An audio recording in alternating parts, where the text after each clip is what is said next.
ვაკვირდებით ბოლოდროინდელ მოვლენებს, ბოლო წლების მოვლენებს, როგორ ვითარდება ჩვენს ქვეყანაში. ყველა ვხედავთ, რომ არის ჩვენს ქვეყანაში პოლარიზაციის ხელოვნურად თავისმოხვევის მცდელობა და ეს მცდელობა დიდწილად წარმატებულიც არის სამწუხაროდ. ხდება სიძულვილის დათესვა, ეს არ არის მარტო საქართველოს პრობლემა, ასეთ ტენდენციებს ვხედავთ ჩვენ სხვადასხვა ქვეყანაში, მრავალ ქვეყანაში, სადაც ფსევდოლიბერალური იდეოლოგიის საფუძველზე ცდილობენ რომ მაქსიმალურად დათესონ საზოგადოებებში სიძულვილი.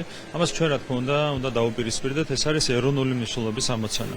ჩვენ უნდა დაუპირისპირდეთ სიძულვილს იმისათვის, რომ გაერთიანდეს ჩვენი საზოგადოება. ხო, საზოგადოების ერთიანობა არის ეროვნული მნიშვნელობის ამოცანა ბუნებრივია ჩვენთვის და მას შეიძლება შესაბამისი მექანიზმებით თქვენ იცით რომ ამქვეყნდა კანონმდებლობა, რომელიც სწორედ რომ სიძულვილის ენას და სიძულვილის დათესვას უპირისპირდება, თუმცა ამასთან ერთად კანონმდებლობასთან ერთად არის საჭირო აღსრულების ეფექტიანი მექანიზმებიც და ზუსტად ამას ემსახურება შინაგან საქმეთა სამინისტროში საგანგებო სამმართველოს ჩამოყალიბება, რომელიც გააკონტროლებს შესაბამის პროცესებს და უზრუნველყოფს სახელმწიფოს ეფექტიან რეაგირებას სიძულვილის დათესვის ნებისმიერ ცდილობაზე. ოპოზიციაში მიმდინარე დაპირისპირება და წმინდა კითხოთ, თავად ამტკიცებენ, რომ განხეთქილება არ არსებობს, თუმცა რეალობას ჩვენებს მათივე განცხადებები, შეურაცხმყოფელი ერთმანეთის მიმართ, მათ შორის მიხეილ სააკაშვილის მუდმივი კრიტიკა თანამოაზრეების თუ თანაგუნდელების მიმართ, თქვენ როგორ ხედავთ ამ ალიანსის რეალობას? ყველაფერი დევს ხელის გულზე, თქვენ იცით რომ ეს არის აბსოლუტურად დასუსტებული პოლიტიკური ძალები და თვითონ დაისუსტეს საკუთარი თავი, დაისუსტეს საკუთარი წარსულით და მიმდინარე პროცესებით მთლიანობაში რა თქმა უნდა წარმატების არავითარი რესურსი ამ გაერთიანებას არ აქვს.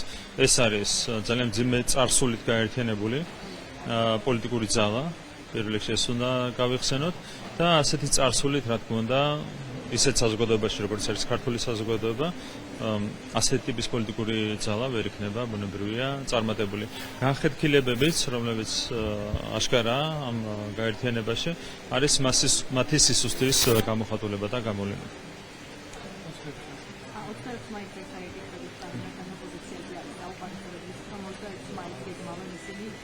მასშტაბურ აქციას და ამბობენ ასე ახასებენ, რომ ეს იქნება მრავალრიცხოვნის ტესტი მასშტაბის, როგორც როგორ ჩააბარებს ოპოზიცია ამ ტესტს.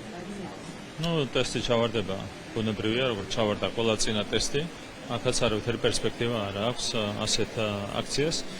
26 მაისი უნდა იყოს ყველასათვის, ყველა ჯანსაღი პოლიტიკური ძალისთვის თუ არაპოლიტიკური ძალისთვის, რა თქმა უნდა, ეროვნული კონსოლიდაციის დღე. როდესაც ცდილობ ასეთ დღეს შემოიტანო რაღაც განხეთქილება საზოგადოებაში, ბუნებრივია ამას ვერ იქნება ვერავითარი წარმატება. თვითონ თავისთავად იდეა არის განწირული წარმატებლობისთვის ისეთ საზოგადოებაში, როგორც არის ქართული საზოგადოება ვითარდება. გამოგდებლობის აღდგენის შემდეგ ძალიან სწრაფად ვითარდება, თვითშეგნება ქართულ საზოგადოებაში. ასეთ დროს, რა თქმა უნდა, შეუძლებელია მიაღწიონ წარმატება ისეთმა ძალებმა, რომლებიც არიან ორიენტირებული საზოგადოების გახელჩვისკენ და საზოგადოების შეცდომაში შეყვანისკენ. რა თქმა უნდა, ქართულ საზოგადოებას ისინი შეცდომაში ვერ შეყვანენ.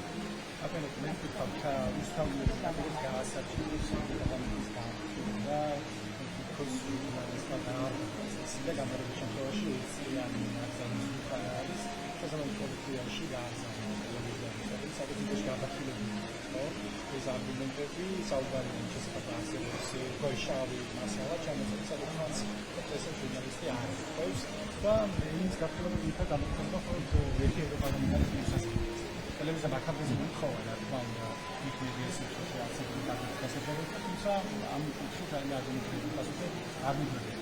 რაზე შეიძლება ეს გამოხატვა? რა თქმა უნდა, ყველა სამართლებრივი ინსტრუმენტის გამოყენება არის მიზანშეწონილი, რაც შეეხება ევროპული ბიუროკრატიის დამოკიდებულებას, ზოგადად მედიის თავისუფლების მიმართ და ამ შემთხვევაში კონკრეტული თავისუფლი მედია საშუალებების მიმართ. ეს არის საბოლოო ჯამში ლუსტრაცია იმისა, თუ რა მდგომარეობამდე არის მისული მთლიანობაში ევროპული ბიუროკრატია, მათთვის ფასეულობებს აღარ აქვს მნიშვნელობა, მათ შორის ადამიანის უფლებებს, მედიის თავისუფლებას აღარ აქვს არავითარი დატვირთვა. ეს არის აბსოლუტურად თვალსაჩინო ამ კონკრეტულ მაგალითზე, როდესაც საქმე ეხება კონკრეტულ თავისუფალ მედიას საშუალებებს, რომლებსაც უზღუდავენ საქმიანობას ევროპული ბიუროკრატიის კედლებში.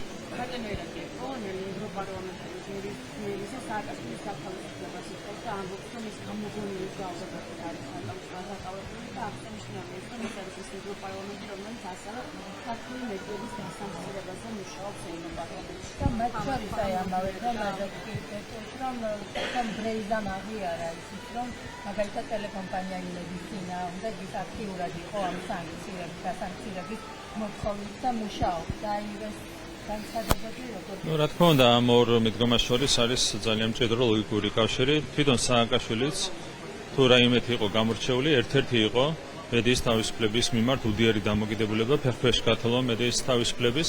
აქედან გამომდინარე ლოგიკურია, რომ ის ევროპარლამენტარი, რომელიც უპირისპირდება საქართველოში მედიის თავისუფლებას, იმავდროულად ითხოვს მიხეილ სააკაშვილის გათავისუფლებასაც. ეს არის აბსოლუტურად ლოგიკური ჯაჭვი, საზოგადოება რა თქმა უნდა აქედან გამოიტანს თავის დასკვნებს.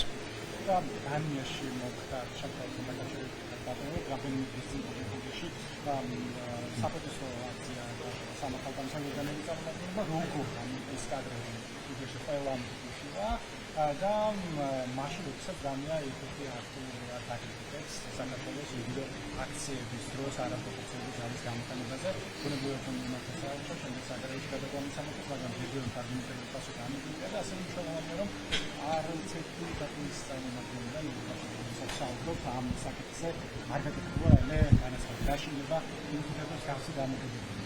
ნუ რაც ვიხილეთ პირველ რიგში არის შემაშფოთებელზე ბარად უფრო მეტი.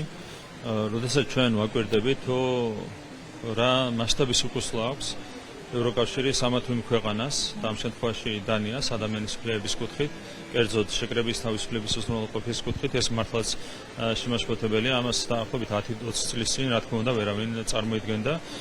ჩვენ რა თქმა უნდა ამაზე გვჭირდება სათანადო რეაგირება და მხედველობიდან არ უნდა იყოს გაშვებული ბუნებრივია ასეთი პროცესები და საზოგადოების ყურადღებაც უნდა გავამახვილოთ ასეთ პროცესებზე იმისათვის რომ საზოგადოებამ გამოიტანოს სწორი დასკვნები იმის შესახებ თუ რა მიმართულებით ვითარდება პროცესები ევროპის მასშტაბით ევროპული ბიუროკრატიის პოლიტიკიდან გამომდინარე.